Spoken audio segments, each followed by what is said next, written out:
Pleasure trap is the story of the way that human nature has been now trapped.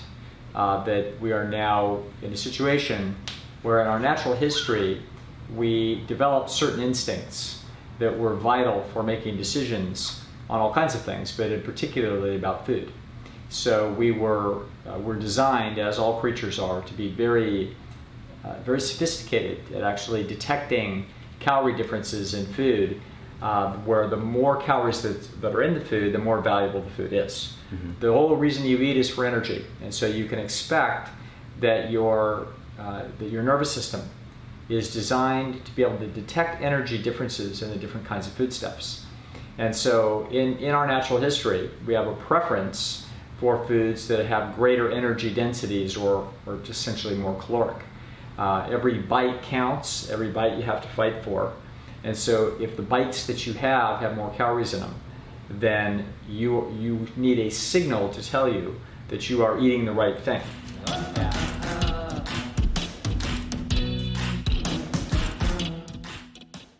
And that signal is going to be essentially signaled by dopamine in what's called the pleasure pathway in the brain. So what has happened is that all creatures have these kind of preferences. So all kinds of creatures have preferences for, of the foods that they eat, they like the ones that are more dense.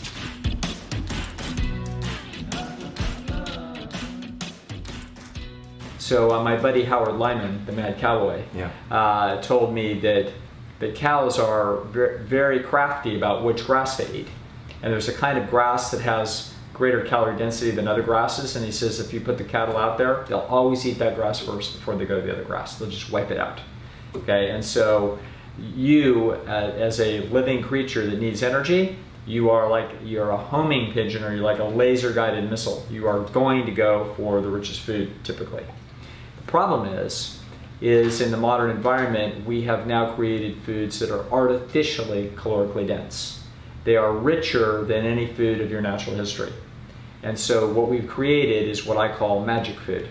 And that magic food goes in and does a dance on the pleasure centers of your brain and basically tells you you are absolutely doing the right thing. That's what chocolate cheesecake is, that's what Coca-Cola is, that's what Cinnabon is, that's what Krispy Kreme donuts are, that's what Tony Roma's ribs are, all of it. French fries, potato chips, every ice cream, all of it. Every single food that is super popular that people love to eat, it all has the same thing in common. And that the commonality is that the food is artificially rich. And so the nervous system is essentially being pushed by its instincts to say, that's what we should be eating, that's what we should be eating. And every time you eat it, it says you did the right thing. And that is precisely how you get an animal that essentially just burgeons out of control with its behavior. It's trapped by its own instincts into doing what it thinks is the right thing when it's absolutely the wrong thing. That's what the pleasure trap is. It follows what is pleasurable, and that's the great problem that we face even after we figure it out. So how do we break free? Well, what we know is that essentially whenever you create something like the rich food, magic food is in principle nothing different than what we call a class of problems that we call supernormal stimuli. So cigarettes are supernormal stimuli, heroin is supernormal stimuli, alcohol is supernormal stimuli. What all these are is they are products that will over-activate the pleasure centers of the brain. So there's essentially two different types of pleasure centers. One of them is an excitatory euphoria. Those are the dopamine pathways. That's going to be things like nicotine, alcohol will do that, cocaine, methamphetamine, and certainly French fries. Okay, so all of these things are hyperactivating the dopamine pathway, which is exciting. The other pathway is the endorphin pathway. That's a design experience that instead of exciting you to do something more, it's basically telling you afterwards you did the right thing. So when a human being has an orgasm, or any animal has an orgasm, that's an endorphin storm. That's the biggest blast of endorphin that an animal ever gets. Okay, and so when you digest food, that is in the process of digestion, endorphins are being released. It's the post-excitatory euphoria moment where suddenly the system says, we're now reminding you you just did the right thing. While you're in the middle of it, it's the dopamine that is telling you you're doing the right thing, keep going. You're doing the right thing, keep going. After you're finished, the endorphin system says you did the right thing.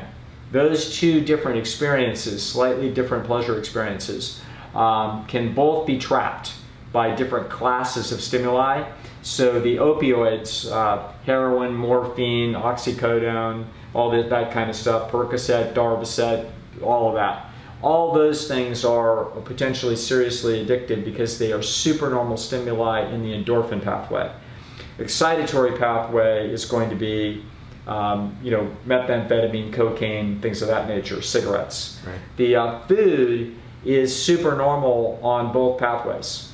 Now, it's not highly supernormal, so this isn't why people aren't, standing, shivering, figuring out how it is that they got to the corner of 42nd Street without their clothes on. No, that isn't what food does to you. But it just continues to beckon you into the trap. And as you repeatedly go to the trap, it's far more akin to cigarettes. Mm-hmm. Cigarettes don't, quote, destroy lives the way hardcore drugs do, because they're not that intense. They're just intense enough, though, to make it really hard to get out of it. And that is precisely the way magic food is. It's a kissing kin of cigarette smoking. It's very close. Cigarette smoking is actually a little bit more intense, but it's really the same process and it's about the same fight to get out of the trap.